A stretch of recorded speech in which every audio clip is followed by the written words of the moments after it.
Coastal Carolina takes the ball, marches to the goal, and kicks it on through. Proud to be a shot through and through. We'll shout our colors, go Teal, go Teal! And then we'll yell out and runs, and our beloved Chanticleers will win this game.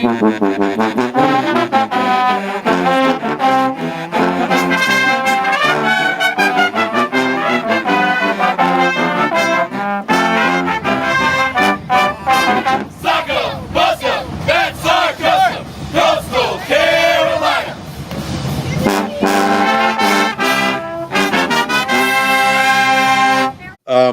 Let's move over to the defensive side of the ball and talk about the guys up front along the defensive line.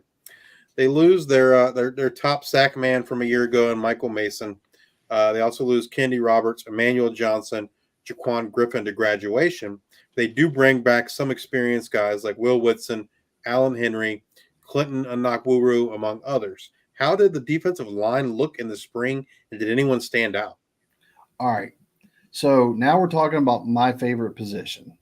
I love the defensive line position as well. And it was the defensive side that took the next step up that allowed 2023 to end the way that it did. If you watch that bowl game, it was the defensive side that really stepped up and almost pitched a shutout until the fourth quarter. So I've got a name for you for defensive line. We'll see. Well, I got two names for you. We'll see where they land. I think one's going to be an instant impact. Ebe Diarwa, and I know I said it wrong. He's coming in from Shippensburg College. I think he's going to be instant defense, just add water. If there's a name you want to watch out for, I mean, Michael Mason, Lincoln Kennedy, they earned their keep and they great. But this could be the next one. And then another name I might be a year in advance on for this one. I'm hoping more so he should be a redshirt freshman this year is Faraj, and I got that part right. Faraj Titikapunya. I know I just royally messed up that name, but I've yet to hear a single coach even call him by his last name. So I don't think their confidence level is high. He's a defensive lineman from Germany. He's apparently one of Germany's best defensive prospects. He fully redshirted last year, so he should be a redshirt freshman this year. Both of them are beast and a half twists, and I'm really anxious and excited to see their opportunities. But I mean, Coach Brumbaugh is the defensive line coach. He was an All-American defensive tackle himself at Auburn. Went on, played for the Tennessee Titans, and then his ACL knees took over before he got into coaching. He's coached up that defensive line phenomenal in a year and a half that he's been on campus. That's going to be one of the bigger strengths is the defensive line. And even though they might not be household names anymore, they're quickly going to be, assuming that I can learn how to pronounce them correctly. The linebacking crew stayed pretty well intact. They did have a big loss with JT Killen transferring to Eastern Michigan. But he was the leading tackler amongst that linebacking crew. They bring back Shane Bruce, Braylon Ryan, Trey Brown, Wyatt Gideon, and then Joe Cash, among others. What did that linebacking group look like in the spring? They're going to be solid. They're going to be who they are. They're the type is go get football. Okay. They're not going to win any 40-yard dashes. We're not going to talk about anybody's 40-yard dash time. But we can measure heart and we can measure hustle. And that's what these guys bring. Shane Bruce is going to be around that. He's just a hawk. He's going to be around that ball 24/7 and on every play. It wouldn't surprise me if you see a little C on his jersey again this season. That linebacker core came into the season with some huge question marks because the year beforehand, all the showcase and pomp and circumstance that was before them graduated off, and now it's like, okay, who are these guys? Well, they spent the season, especially the back half of the season. I cannot emphasize this enough. And if you can, I would like to throw this in here. There's my 2 cents on when you take over a new coaching staff. Coach Beck, this was year 1 for him. I personally call it year 0. He was hired less than 48 hours after the beatdown loss of the Birmingham Bowl to East Carolina.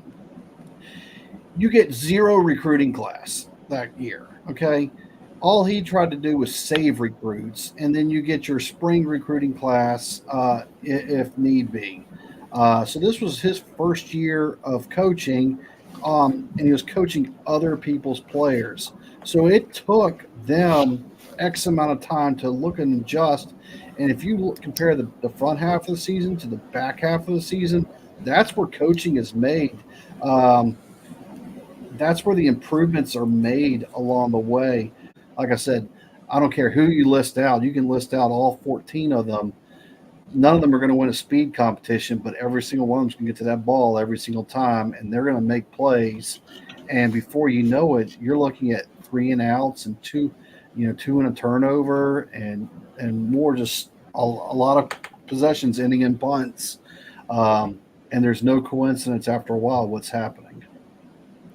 Who do you think is going to take that JT Killen role there in 2024? It might be just a slide. I almost think Shane Bruce will, to be honest with you. Okay. And slide him over into that spot. I don't know, and then you could put Trey into. I think it's going to be everybody shifts a position now, even though you're going to have 3 or 4 of the same faces on field. But they're all going to be in different roles. I don't know. I think you're going to see a lot of the same starters, but just with new homes. And that's just my gut feeling talking, but I could be dead wrong. But, I also drink the Shane Bruce Kool-Aid. So, there might be some a little bias coming in of where I think he can excel and fulfill roles, because I think he's going to be one of the people that leads the team in tackles this year. Moving over to the defensive backfield, they return Juan Powell, Avion Jones, Matthew McDoom, cool name by the way. Yeah, he's on the all-name team. Courtney Eubanks, Dre Pinkney, Tobias Fletcher, and others. They do lose their leading tackler from the defensive backfield, and Clayton Isbell, as well as Keontae Lusk. How did the defensive backfield, the cornerbacks and safeties look in the spring? But they've got a lot of returners, and this like Keontae Lusk, Jenkins, obviously McDoom. McDoom is one of their highest rated. They're going to probably try to leave him on an island this year. I was really big on him last year, wanted to see him do more. I think he's going to be given that opportunity this year to do such.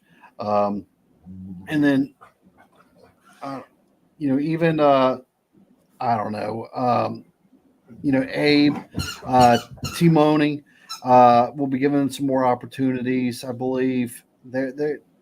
I think this unit specifically, yes, lost some, but lost the least. They've got a lot of faces that were thrown into the fire, and let's see who can sink and who can swim. And just a lot of people coming back that can help figure out how just where coverages are going to be and just who's going to be what. I think it's probably going to McDoom for sure is going to be on an island. I can very rarely am I having confidence on giving y'all positions and stuff, just because I don't want to say something and he doesn't know what he's talking about. But Matthew McDoom has been on that field since, a freshman, and most freshmen, take the year of red shirt, and he's now going to be probably like the featured cornerback, if you will, and just whoever your one is, McDoom's going to be on them. And then I still hope McDoom lines up for punt and kick returns as well, because he's got that next level breakaway speed, and hopefully he can get some touches there as well. And it wouldn't surprise me, going back to the running back conversation, if you see McDoom on a reverse or two. Interesting. Is there anyone you think might step up into the safety role that was vacated with Isabel graduating? I knew you were going to ask me that one, and I've been thinking about that one long and hard. I'm curious if they're going to just allow, like, you shift some players, like maybe Gillespie moves over into a safety, or and if Eubanks beefs up a little bit, he could probably go. It's gonna again, and I hate sounding naive, but until we see more of a depth chart given, it's all just pure speculation, and that's just Coastal Carolina in a nutshell. Is just we're gonna keep everything and just allow and make you figure it out and make you guess, especially with Jacksonville State opening up, and they're gonna make Jacksonville State figure this out. They brought in a couple transfers not too long ago in the defensive backfield with. Well, you know what? Shoot, you're right. I'm sorry. And I wrote down this, and I forgot to look at my own notes. I apologize. Oh, you're good. This kid Gordon from USC. That might be your hidden solution. I just don't know how far along he is in reps with the defense and knowing the full playbook, but it could be his to earn. All right. Well, Coach, if you had to pick a defensive player to be a breakout type person here in 2024, who are you picking? Well, I think you already know this one as well. Golly, I asked my son to help me out with his name initially, and just because I still can't, but it's Yves Diarwa, the edge rusher. If he's given his opportunities, I think he could be just beast mode and stud to watch. Just in that edge bandit, whatever you want to call it, position.